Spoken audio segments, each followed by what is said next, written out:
Ang kwentong ito ay hango sa totoong buhay. Mula ito sa isa nating kabayan na itago na lamang natin sa pangalang Gabo. Taong 1973, Pampanga. Masama ang titig ni Gabo sa kaklaseng babae. Ilang ulit tinakot. Biglang mag-iiba ang kilos na parabang sinasapian. Mag-iiba ang boses.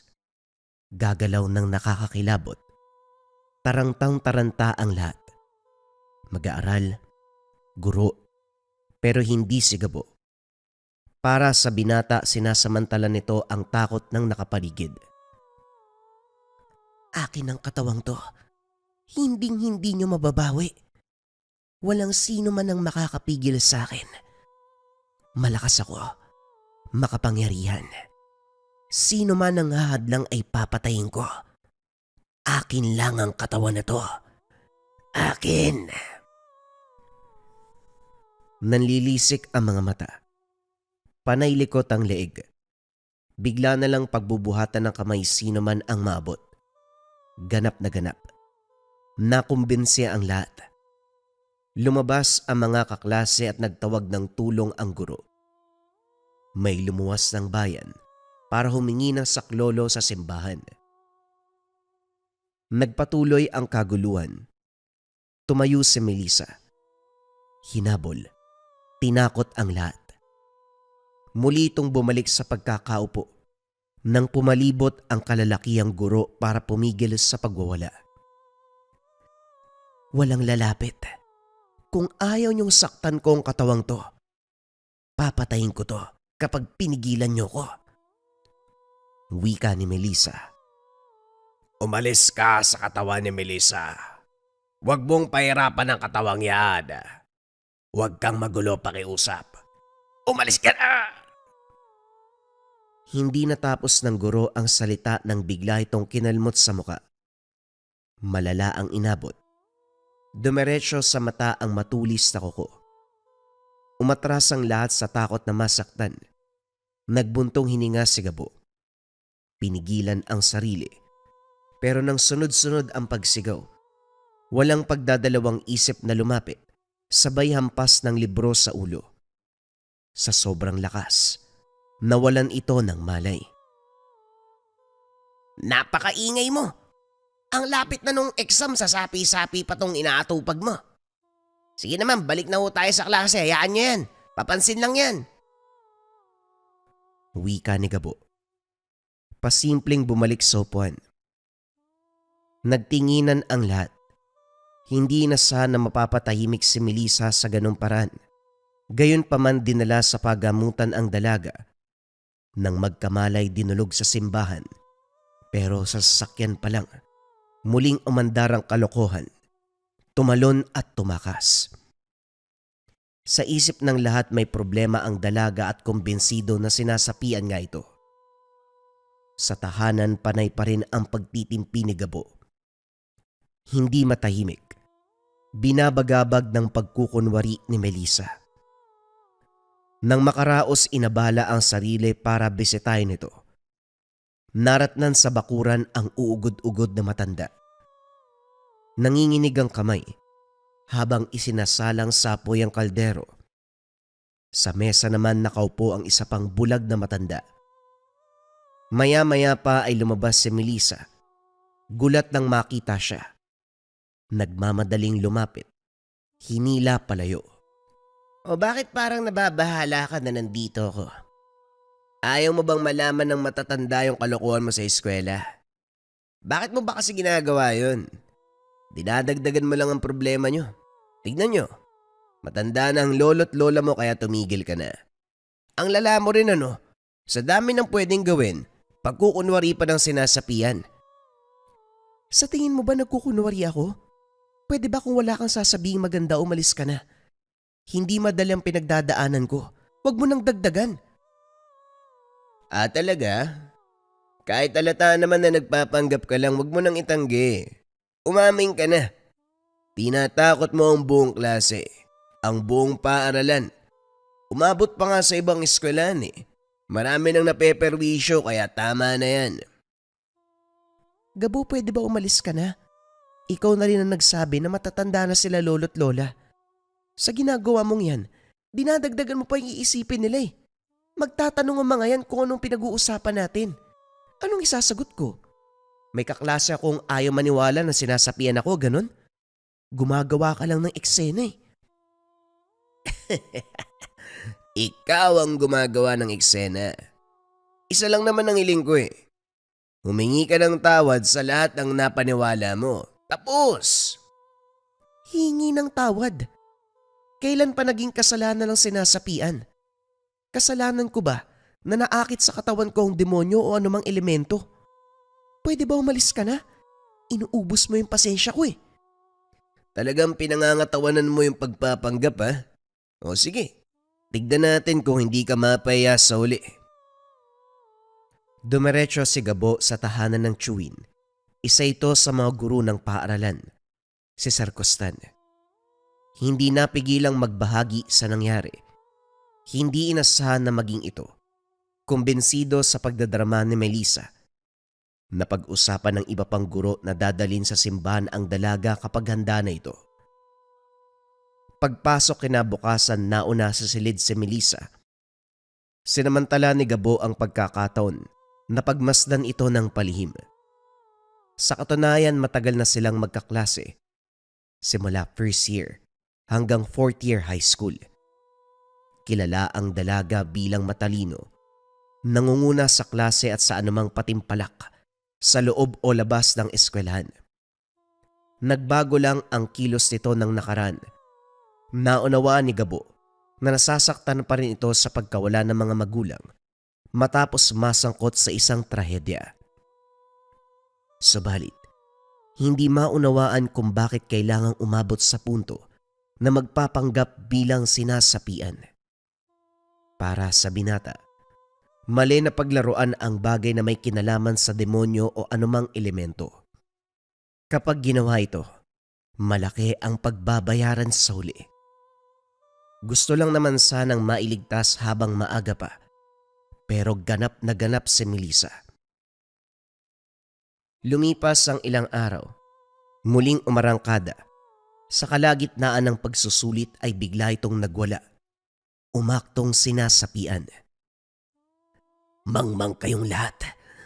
Wala kayong masagot. Maingay pero walang talino. Mga mangmang! Marami pang sinabi. Ininsulto ang bawat kamag-aral. Maging ang guro ay hindi nakaligtas. Hindi lang yun. Inatake pa ang nasa malapit. Sinabunutan, kinalmot, sinampal. Pagkatapos nun ay sarili naman ang sinaktan. Pinigilan ng mga kaklase pero dinaig pa silang lahat. Tumilapon. Tumakas si Melissa. Kumaripas na ng takbo. Dito napukaw ang pansin ni Gabo. Kung tutuusin, hindi kaya ng isang payat na babae ang kalalakihang may malaking pangangatawan. Pero sa naganap, parang may puwersang nagbula kung saan. Matapos makapagpaalam sa guro, dali-daling sinundan ng dalaga. Pagdating sa tahanan nito, naabutan ang lolo't lola. Alalang-alala sa sinapit ng apo. Nakaimlay sa lupa matapos maimatay. Si Gabo mismo ang kumarga papasok ng tahanan. Habang hinihilot ng bulag na lola, kinausap ng binata ang lolo. Lo, huwag niyo po sanang mamasamain ng tanong ko ha. Netong nakaraan po ba may napapansin kayo kay Melissa? Sa klase kasi, kakaiba ang kilos niya. Sinasapian po siya eh. Napatanda ng krus si Lolo Barino. Makikita ang takot sa muka. Napaupo sa tabi habang hawak ang noo. Naghintay ng sagot ang binata pero wala itong sinabi. Ilang ulit na nagtanong pero panay lang ang iling. Bago matauhan si Melissa, nakauwi na si Gabo. Lalong nadagdagan ang iisipin sa kilos ng matatanda.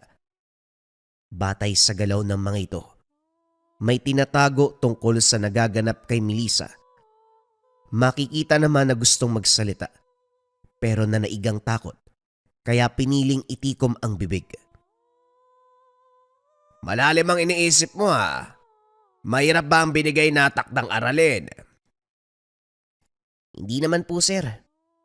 Yung kay Melissa hindi talaga ako matahimik eh. Inakusahan ko siyang nagpapanggap pero kanina parang totoo na. Binisita ko sa kanila.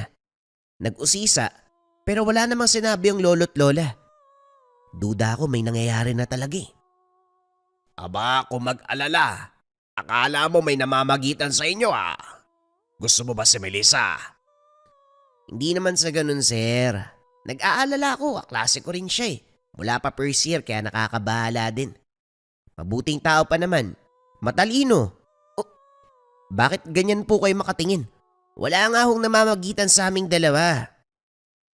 Pasensya na, akala ko kasi nagbibinata ka na eh, tama ka.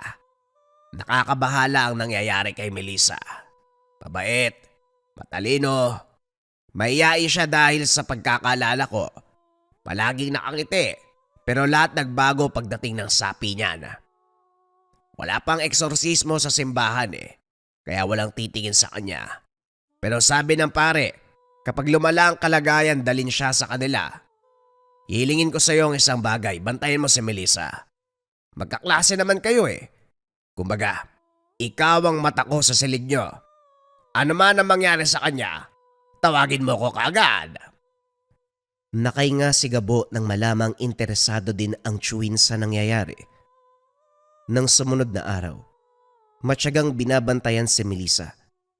Saan man ito pumunta, palihim na sinusundan. Ang ipinagtataka lang, hindi ito dederecho sa tahanan kapag uwian. Lilihis ng daan patungo ng kagubatan. Nakita itong pumasok sa isang kubo. Sa pagkakaalam ni Gabo, matagal nang namayapa ang matandang nakatira doon. Abandonado ang kubo. Bihira lang din ang may sumadya sa lugar dahil sa usap-usapan na malakas ang kapit ng elementong nakatira sa gubat. Hindi pumasok. Nanatiling nakatayo sa kalayuan. Hindi inalis ang tingin sa kubo. Mahabang oras ang ginugol ni Melissa sa loob. Kamunti ka nang umuwi si Gabo. Sa kabutiang palad ay lumabas ito. Habang naglalakad, kapansin-pansin ang panghihina ng dalaga. Panay haplos sa dibdib. Kinakapos ng hininga. Gayunpaman humakbang pa rin hanggang sa makauwi. Dumiretsyong sumampa sa papag na nasa silong ng tahanan. Pinagmasdang mabuti ni Gabo ang paligid. Sa lugar na ito sila lang ang nakatira. May mga bahay sa unahan pero may kalayuan. Naglalakihan ang mga kahoy. Nagiging daanan pa ng mga ligaw na hayop. Nang makita ang lolo, lumapit para sana mag-usisa. Pero nakiusap itong wag nang makialam sa problema. Pinilit. Nangako na tutulong anuman ang mangyari. Kaso nga lang nagmatigas ang matanda. Maigpit ang bilin na wag nang makisawsaw. Walang nagawa kung hindi umalis. Binalita kay Sir Costan ang kaganapan. Nangalap din ito ng impormasyon sa binisitang manggagamot. Humingi din ng proteksyon para kahit papano itaboy ang anumang elemento. Ibigay mo to kay Melissa. Kahit sa bulsa niya lang ilagay. Pandakaking itim. Kaperaso lang pero malakas ang bisa niyan, lalo na sa pagtaboy ng masasamang elemento. Si Mang Puloy ang nagbigay niyan. Sinadya ko talaga kahit malayo para makatulong tayo kay Melissa. Tinitigang mabuti ni Gabo ang bagay. Parang kaperasong sanga. Kulay itim. Pero mararamdaman na may kakaiba. Itinabi ito. Tinahak ang daan patungo sa tahanan ni Melissa. Tulog pa rin ang dalaga. Nakaupo sa magkabilang tabi ang lolo't lola. Parehong may dalang patalim. Mga sulo sa paligid. Naunawaan dahil gabi na at daanan ng ligaw na hayop ang lugar. Nagpresenta si Gabo na buhatin ang dalaga papasok ng bahay para makapagpahinga na ang lahat. Nang makatsyempo, Isisilid na sana sa bulsa ang pandakaking itim. Pinigilan ng lolo. Huwag ka nang makialam, iho. Mabuti man ang intensyon mo. Hindi pa rin matatanggap. Mabuti pang lubayan mo na lang ang apo ko. Matanong ko lang po, ano bang kinakatakot nyo? May nagbabanta ba sa inyo? Sabihin nyo lang. Marami kaming tutulong. Iho, sisimplihan ko na lang para maintindihan mong mabuti. Kahit ilang daan pa kayo, hindi nyo malulutas ang problemang ito. Ano man ang nangyari sa tahanang ito, hindi mo kargo. Kaya huwag kang umasta na responsibilidad mong malaman ng lahat. Sa ginagawa mong ito, lalo mo lang dinadagdagan ng problema. Naguluhan si Gabo sa sagot ng matanda. Gusto sanang mag-usisa para malinawan, pero pinagsaran siya ng pintuan. Pinaalam niya sa Chewin ang nangyari dahil parehong naguguluhan.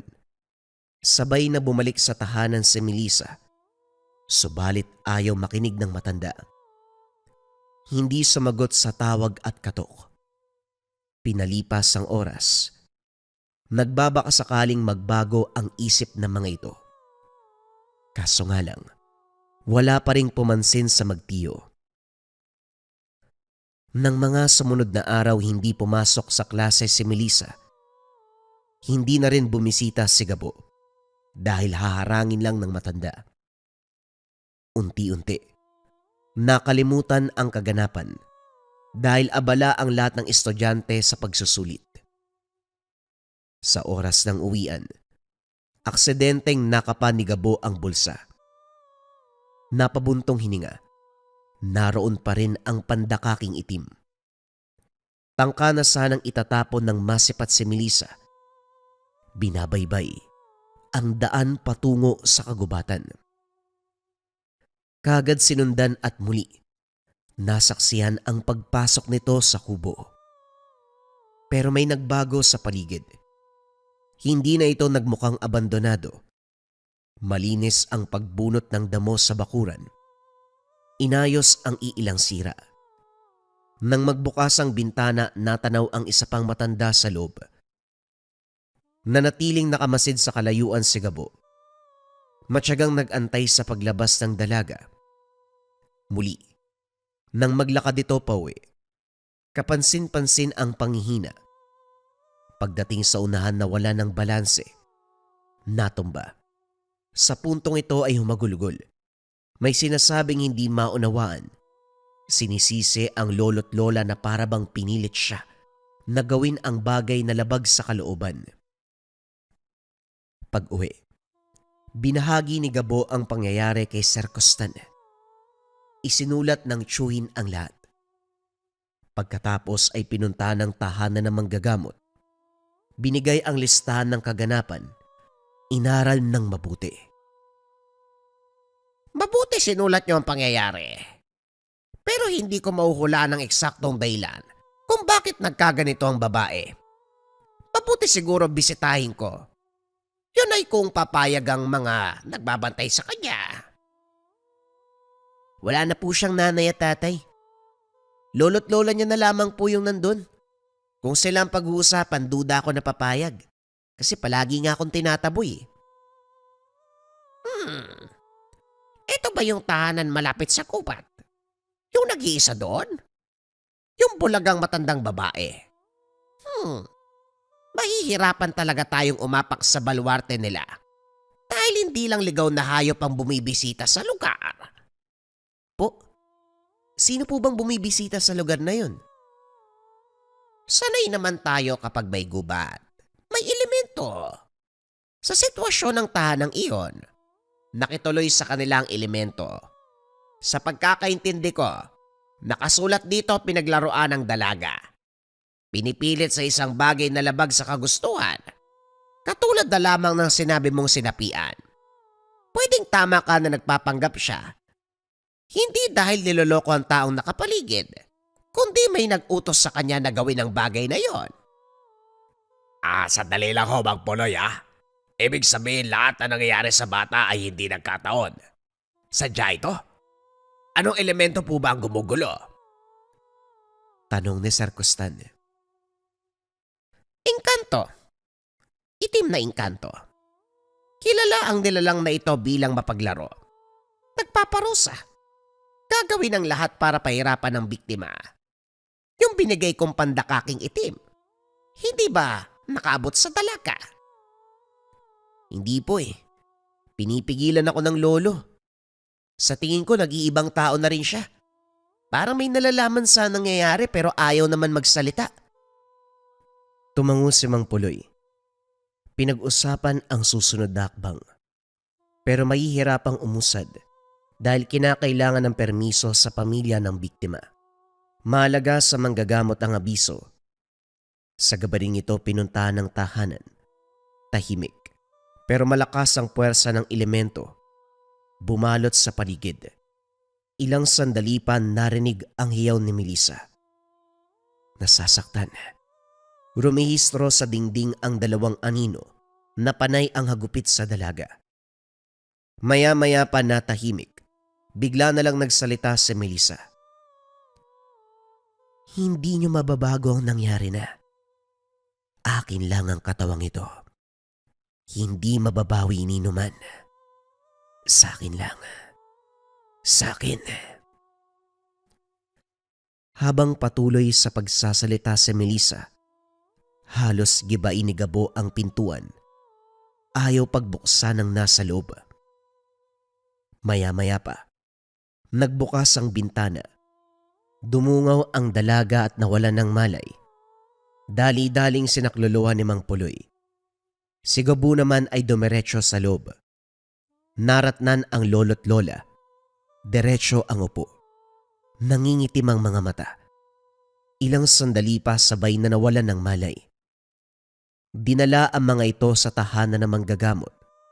Iba yung pagsusuri ang ginawa. Unang nagkamalay ang lolo kaya ito ang kinausap.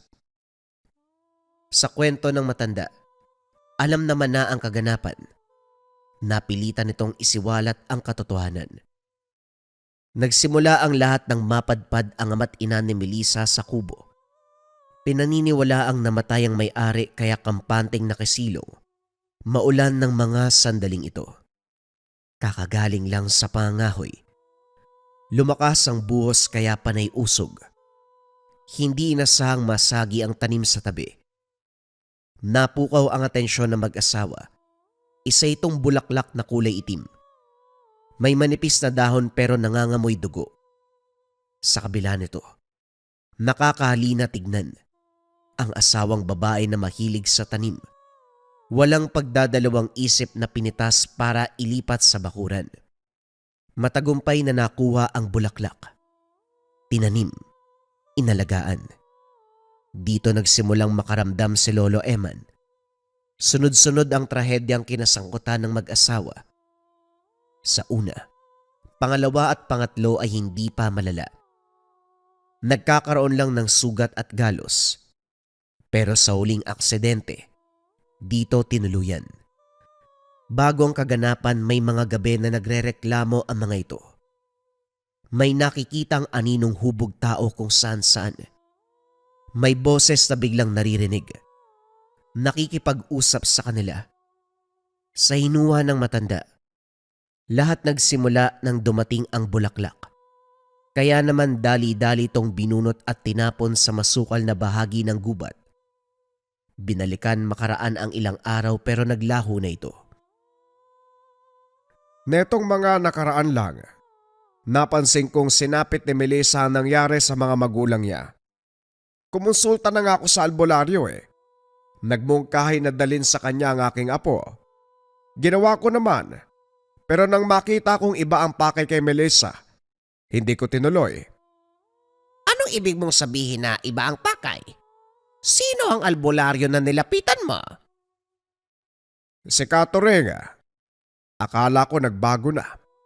Hindi pa pala. Nakita ko sa mga mata niya ang pagdanasa sa aking apo. Kagad kong binawi si Melissa at inuwi.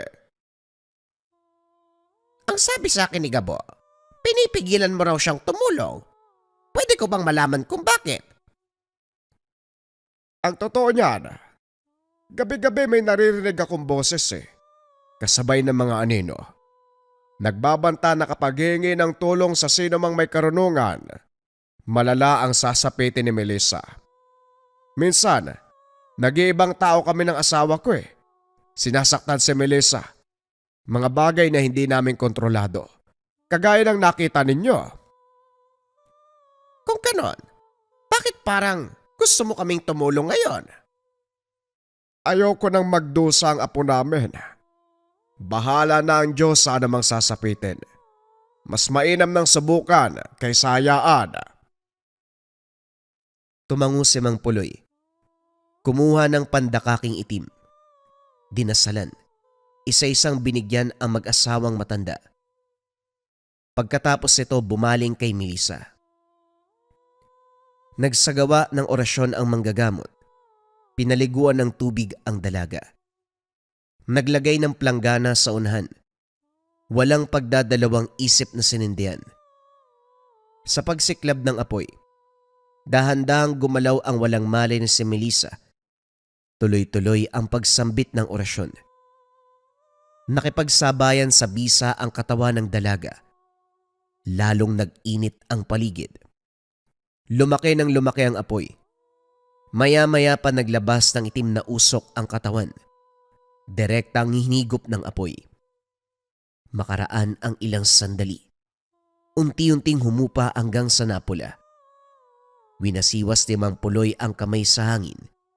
Gumuhit ng simbolo, sabay ihip ng dasal sa dalaga.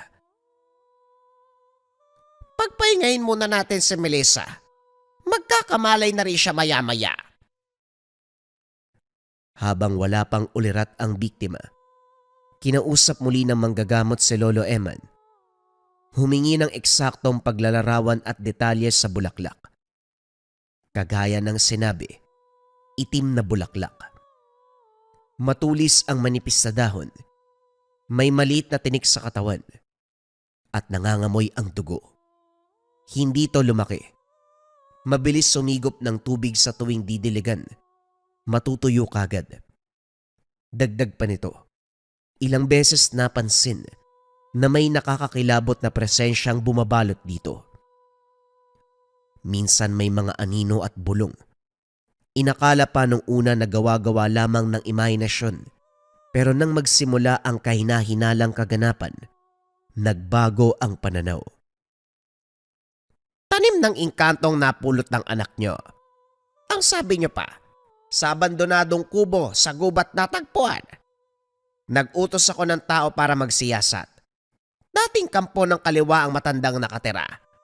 Nakikipag-usap sa mga elemento at may malakas sa koneksyon sa inkanto. Wala ring nakakaalam kung nasaan na ang matanda. Bali-balita noon na sumakabilang buhay na.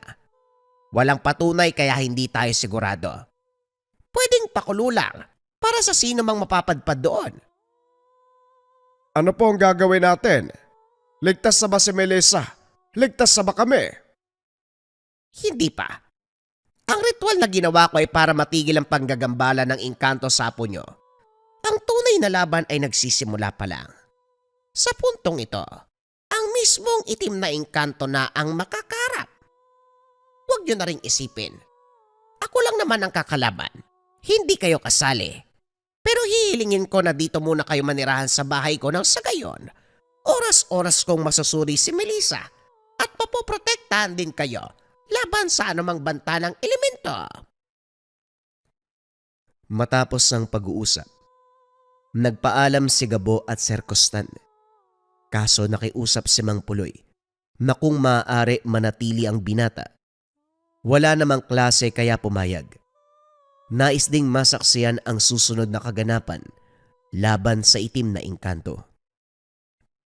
Habang nagsasagawa ng ritual at kung anumang may kinalaman sa larangan ni Mang Puloy, si Gabo naman ang nakatoka sa pag-aalaga at pagbabantay sa matatanda. Kasama rito si Melissa na hanggang ngayon ay nangihina pa rin. Ayon sa manggagamot, normal ang nararamdaman ng dalaga, lalo pa halos sigupin ng elemento ang buong lakas. Patuloy naman sa pagbibigay ng gamot. Sa paglipas ng bawat araw, May pagbabago na sa kondisyon. Isang hapon habang namumutol ng kahoy upang panggatong, nagulat si Gabo nang mapadpad sa abandonadong kubo. Sa puntong ito, lalong gumanda ang paligid. Malinis ang bakuran, maayos ang tahanan at walang sira. Maya-maya pa lumingon ng may dumaan, kaso nga lang walang tao. Pagbaling ng tingin sa kubo, kinilabutan ng lumitaw ang maraming itim na bulaklak. May kalayuan ang kinalalagyan, pero umabot ang amoy. Bulok na dugo. Hindi nagtagal kusang bumukas ang pintuan. Masyadong madilim sa loob. Habang tumititig, pakiramdam ni Gabo tinatawag siya. Unti-unting hinihila ng puwersa. Sa kabutiang palad mabilis nakapag-isip. Dinukot sa bulsa ang pandakaking itim. Maigpit na hinawakan. Nagsimulang magdasal. Maya-maya pa bumalik ang orihinal na anyo. Nagmamadali sa paglisan ang binata. Saktong nakarating ng tahanan. Naduwal. Sukang-suka. Kinakapos pa ng hininga. Kinausap si Mang Puloy sa nangyari. Napapaisip ng paraan ng manggagamot. Ilang sandali pa, napagpa siya ang puntahan ang lugar. Pagdating doon hindi masukal ang paligid. Sira na halos ang lahat ng kubo. Nagtataasan ang damong ligaw. Nagtataka ang binata dahil ibang-iba ang itsura ng paligid ng makita. Kahit nung araw na sinundan si Melissa. Naunawaan din nang magsalita si Mang Puloy. Ilang insidente nangyari sa lugar na ito. Nawawala ang mga tao dahil nalinlang ang paningin. Mabuti na lang dala mo ang pandakaking itim kaya ka nakaligtas. Kahit hindi pandakaki, anumang gamit na may mabisang pangontra ay pwede. Hindi makakagawa ng ilusyon ng elemento dahil makikilala kaagad ang presensya ko bilang manggagamot. Hindi sila aatake sa taong may karunungan. Nandito na lang din tayo. Bakit hindi nyo na lang puksain? Sa puntong ito nagtatago na. Wala akong maramdaman na presensya. Ilang ulit ko na rin tinawag sa pamamagitan ng ritual, pero hindi magilap. Mabisa din ang depensa ng engkanto, hindi ko mabasag. Ibig po bang sabihin, hindi matatapos ang problema kasi hindi nyo naman nahanap ang presensya ng kalaban eh. Sa ngayon, oo. Halika, sa bahay tayo mag-usap, gumagabi na. Habang nagsasalo sa pagkainan, napansin ni Gabo, panaylikot si Lola Miranda. Bulag ito, pero batay sa kilos parang may nakita. Takot na takot. Kaagad kumapit sa asawa. Tinakpan pa ng kamay ang mga mata. Nang mapansin ito ni Mang Puloy, kaagad sumambit ng orasyon. Nagsindi ng insenso at mga kandila. Bumalik sa pagkain ang lahat. Pumukaw sa atensyon ni Gabo ang tubig sa batya. Isang hagis ng palito. Sisiklab kaagad ang apoy. Gabi-gabing ginagawa ng manggagamot. Itatabi sa pwestong hinigaan ni Melissa. Nang makapagtanong, sumagot naman ng matanda. Pinaghalong tubig at langis sa may basbas ng mutya ng apoy. Ang dulot na init ay ang nagsisilbing proteksyon ng lahat. Itataboy nito ang malakas na banta ng anumang elemento, lalo na ang engkantong itim. Dito rin napagtanto ng binata na may tinatangang mutya ng apoy ang manggagamot. Ang pinakagamit nito sa pakikipaglaban ay mutya, orasyon, dasal at pandakaking itim. Ang pandakaking itim, binigay sa mga pasyente bilang proteksyon. Ang mutya ay saka ginagamit kapag may ritual na magaganap. Gayon din sa binasbasang tubig at langis. Namangha ang binata nang marinig ang lahat ng ito. Sakto lang napapasok, matapos ang pagpapahangin sa labas. Nasipat ang anino sa hindi kalayuan. Gumagalaw ito, pabalik-balik ng lakad. Pero sa bawat kilos nag-iiba ang hugis. Minsan tumatangkad, minsan bumababa. Dali-daling tinawag si Mang Puloy. Isang tingin nito naglaho ang anino. Naalerto kaya nagkalat ng pangontra sa bakuran at likod bahay. Sa paglalim ng gabi, nalimpungatan si Gabo nang biglang bumangon si Melissa. Umiingay ang sahig kapag may naglalakad. Susundan na sana ito, kaso natigilan ng may bumulong. Panay lingon, dahil hindi sigurado kung saan nagmula. Maya-maya pa, dumako ang tingin sa bubong. May siwang doon at sa hindi inasahan, sa maiksing segundo nasipat ang nakakakilabot na muka. Hindi mailarawan sa salita dahil walang anumang hayop o bagay na kahawig. Basta ang malinaw, nanlilisik ang mga mata. Naalerto si Gabo. Sinundan si Melissa. Ipinatong sa ulo ang kamay na may hawak na pandakaking itim. Sabay sigaw kay Mang Puloy. Katulad kanina, isang tingin ng matanda naglaho ang elemento. Mabuti naman at alisto ka, Gabo. Mapanghas talaga ang itim na engkanto. Kahit may pangontrang nakapalibot, gagawa ng paraan para masilip ang biktima. Hindi ko nga rin po alam eh. Bigla na lang ako nagising. Susundan ko sana si Melissa pero yun nga ang nakita ko. Bigla kasing bumangon eh. Nauwaw ako eh, kasalanan ko ba? Ako pa ang sinisi mo. Nga pala Mang Puloy, ilang araw na po ang lumipas pero umaatake pa rin ang engkanto. Wala po bang mabisang paraan para tuluyan ng mataboy? Ayoko na pong maranasan na utusan akong magbaliw-baliwan eh. Wala akong magagawa kapag ganun dahil kontrolado ko. Hindi na yun mangyayari. Hindi na siya makakalapit sa katawan mo. Ang magagawa na lang ay magpakita, pero hindi ka na magagalaw. Parang sa akin naman po nagpapakita eh. Hindi mo napansin ano? Umiling si Melissa. Napaisip si Mang Puloy. Pero bago makakuha ng sagot, bumalik sa pagtulog ang lahat dahil sa antok. Kinabukasan maagang inihipan ng sagot, kaso kahit ang manggagamot, nabablangko ang isipan. Dinagdagan na lamang ang kargadang pangontra sa paligid. Kinolekta ang pandakaking itim ng lahat at muling dinasalan. Binalaan na wag munang lumabas. Manatili sa tahanan, pero nagpaalam muna si Gabo. Ilang araw na din na hindi nakauwi. Habang naglalakad, hindi maiwasan ng binata ang mapalingon. May kasabayan sa daan pero pakiramdam, may sumunod na hindi nakikita. Siya lang mag-isa pero parang may kasama. May kalampag. Nauhulog ang mga gamit. Hindi nagtagal pinakinggang maigi ang ingay. Dumako ang tingin sa sala. Natigil sa salamin dahil rumihistro doon ang nakitang mukha kagabi. Nakamba sa bintana pero walang makitang paglingon. Dito na rin naamoy ang bulok na dugo na nagmula sa bulaklak pero walang bulaklak sa paligid. Sa takot niya, nagmamadaling bumalik sa tahanan ni Mang Puloy. Nakita si Melissa sa kusina.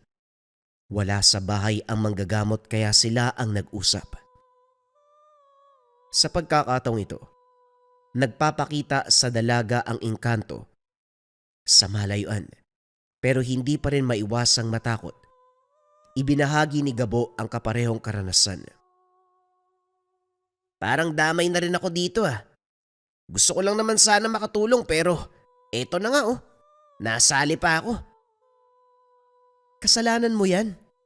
Puro reklamo ka kasi. Nakikisawsaw pa sa problema ng iba. Hoy, kung hindi lang dahil sa pakiusap ni Sir Costan at iba pang guro, hindi ako mangingialam sa'yo. Sino ka ba? Huwag na nga tayo magsisiyan. Sa ngayon, pagpapakita lang naman ang ginagawa ng engkanto sa akin. May pangontra na ako, kaya hindi yun makakagawa ng masama. Ikaw ba? Kumusta ang pakiramdam mo? Maayos na ako. Yun din ang sinabi ni Mang Puloy pero hindi niya kami papauwiin eh. Binibisita niya daw yung tahanan eh. Malakas ang kapit ng elemento doon. Kung babalik kami ngayon, malamang malala ang aabutin. Kawawa naman si lolo't lola eh. Yung pandakake na binigay ko sa'yo, wag mong iwala ah. Dito ka lang din sa loob. Ano man ang bili namang puloy, sundin mo. Ito ang huling pag-uusap ni Gabo at Melissa. Nang mga sumunod na araw, abala ang binata sa pag-aasikaso ng dokumento para sa pagpasok sa kolehiyo. Lumuwas ng bayan para makapag-enroll. Sa hindi inaasahan, habang naglilibot sa paaralan, biglang napansin ang umalingasaw na amoy. Binaliwala nung una, pero nang tumindi ay kinilabutan. Sinundan nito. Laking gulat nang makita ang itim na bulaklak. Walang pagdadalawang isip na umalis. Naulit ito sa kalagitnaan ng biyahe, lula ng bus. Nakapwesto sa may bintana, inaaliw ang sarili sa panonood sa labas. Ilang beses nasipat sa tabi ng daan ang itim na bulaklak. Iniwas ang tingin, pero hindi nakaligtas sa amoy. Nang lumingon, sa pinakadulong upuan naroon ang elemento. Nangihinang binalik ang tingin sa unahan. Napapalunok habang maigpit ang hawak sa pandakaking itim. Pagbaba, tinawag siya ng tsuper. Kinausap siya sandali. Iyo, kailangan mong mag-ingat dahil may sumusunod sa'yo. Gamitin mo muna to bilang proteksyon. O meron ka palang pandakaking itim eh. Saan mo nakuha yan? Sa manggagamot ho na kakilala ko, si Mang Puloy. Ah, si Manong pala. O siya, mag-iingat ka ha. Huwag mong iwala ang pandakaking itim, malaki ang tulong yan. Kapag may naramdaman kang sumusunod, huwag mong pansinin. Kapag makakarinig ka ng bulong, huwag na huwag mo rin papansinin. Marami talagang bagay na huwag.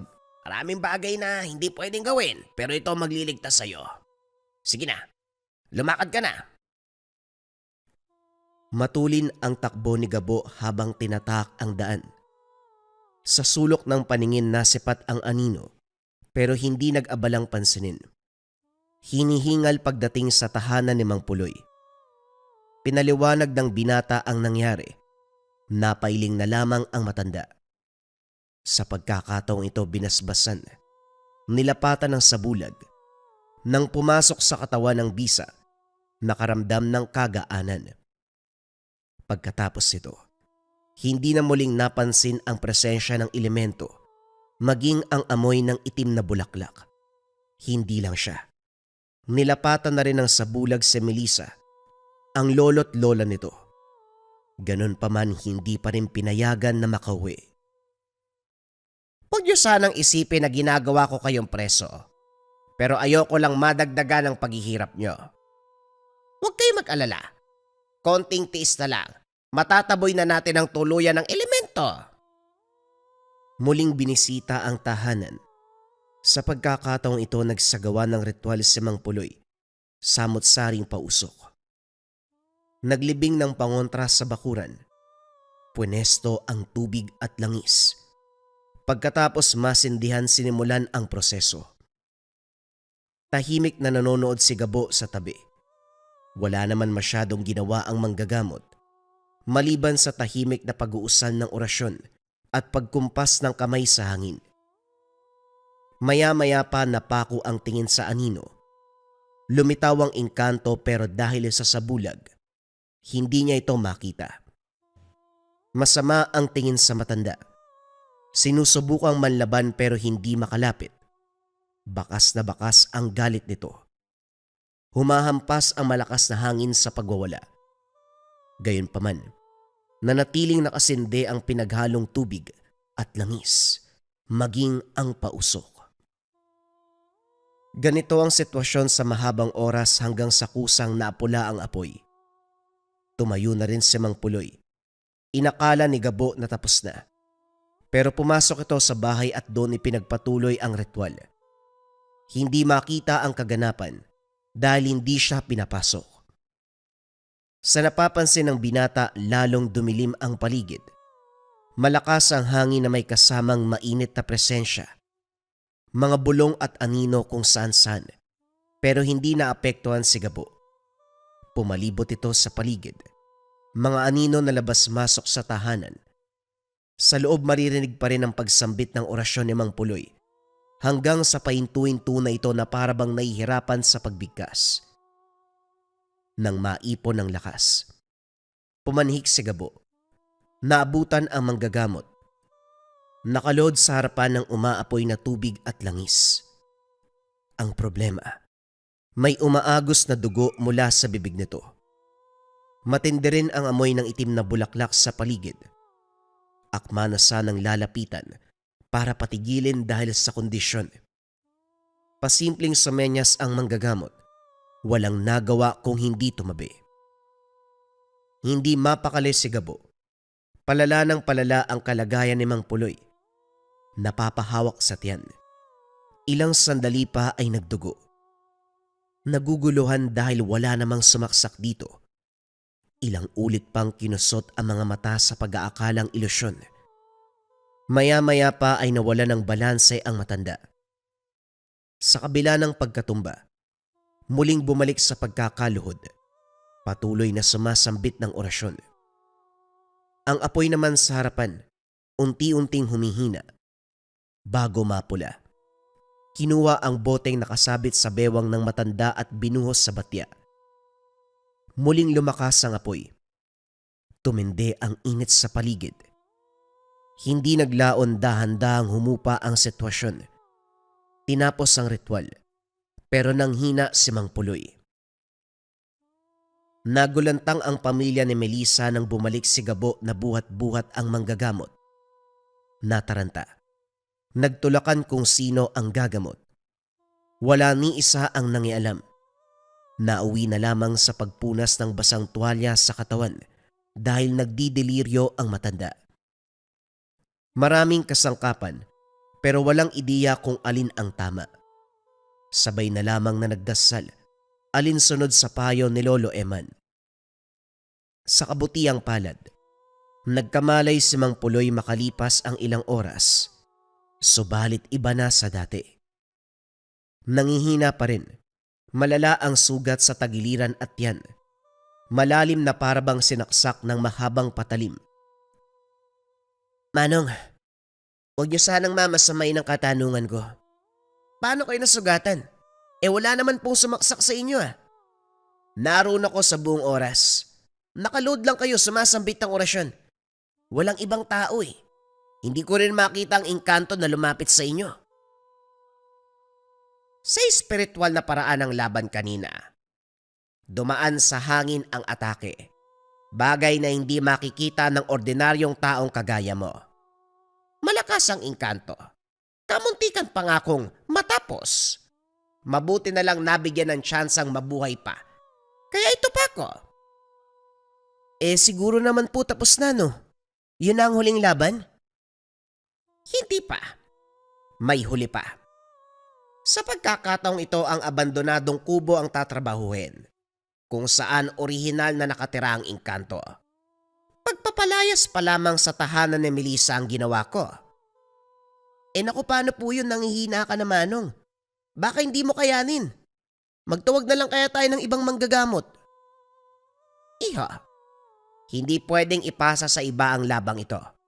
Ako nagsimula, kaya ako din ang tatapos. Hindi pwedeng ibang tao. Huwag kang mag-alala dahil kaya ko pa naman. Kakayanin, alang-alang sa kaligtasan ng lahat. Namangha si Gabo sa tapang at tawag ng responsibilidad bilang manggagamot. Sa kabilang banda, nag-alala para sa kalagayan nito. Kaso nga lang hindi mapigilan. Sinamahan si Mang Puloy sa abandonadong kubo. Inilatag ang mga gamit. Inalalayan ang matanda sa pagluhod. Nanatili ang binata sa tabi. Nagsilbing lakas para hindi matumba. Nang masindihan ang tubig at langis, sinimulan ang pag-uusal ng orasyon. Hindi may tatanggi ni Gabo ang takot, lalo pat nasa malapitan ang matanda. Pakiramdam niya, anumang oras tatamaan din siya ng atake mula sa kalaban. Nang mga sumunod na sandali, Mararamdaman ang bigat ng presensya ng engkanto. Lumitaw ang anino nito kasabay ng itim na bulaklak. Nagwawala ang elemento. Naiswasakin ang pananggalang at puksain si Mang Puloy. Palipat-lipat ang pwesto, pero hindi makahanap ng paraan. Maya-maya pa'y lumakas ang pagsambit ng matanda. Kalat na rin sa paligid ang init ng apoy. Inilabas si Mang Puloy ang mutya. Gumuhit ng simbolo sa hangin. Inihipan nito sa direksyon ng engkanto. Makikita ang reaksyon ng elemento. Takot na takot. Nawawala din ang anino na parabang pinilit itaboy pabalik sa kabilang mundo. Kaso nga lang matigas. Ayaw bumalik sa pinanggalingan. Dali-dali itong sumugod pero sa muling pag-ihip, tuluyang natunaw ang anino. Nagulat si Gabo sa muling pagkumpas ng kamay ng manggagamot. Nahawakan nito ang itim na bulaklak. Walang pagdadalawang isip na hinagis sa apoy. Kasabay ng dahan-dahang pagkasunog, ang nakakabinging sigaw ng elemento. Maya-maya pa wala nang natira kung hindi abo ng bulaklak. Tinapos na rin ni Mang Puloy ang ritual sa isang orasyon. Sinelyohan ang lagusan ng engkanto pabalik sa mundo. Sandali munang nagpahinga ang matanda. Lalong nagdugo ang sugat sa katawan at nanghina. Dahil hindi na kaya pa. Inutusan si Gabo na silaban ng kubo. Umagaw sa atensyon ng mga magkakahoyang sunog. Pero nang makita si Mang Puloy, naunawaan ang nangyayari. Bumalik ang mga ito sa kani-kanilang gawain. Nang mapula ang apoy ay umuwi na rin. Tuwang-tuwa ang lahat ng ibalita ni Mang Puloy na tuluyang nagwakas ang panggugulo ng elemento. Naiyak sa tuwa si Melissa. Nakahinga matapos ang mahabang panahon ng pagdurusa. Maging si Gabo ay napapangiti. Pero ito ay nabura. Nang masulyapan ng manggagamot, hindi na ito humihinga. Anumang gising ay hindi na nagmulat. Bago makahingi ng saklolo, kumpirmadong namayapa ang matanda. Walang nakapagsalita. Gulat sa takbo ng kaganapan.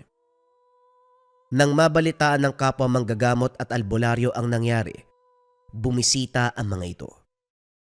Si Gabo ang nagsalaysay. Sa lahat ng kasama sa larangan, iisa ang nasabi. Alam ni Mang Puloy na kamatayan ang resulta kapag kakalabanin ang itim na engkanto. Lalong-lalo na sa sitwasyong kinasangkutan. Pero tinuloy niya pa rin.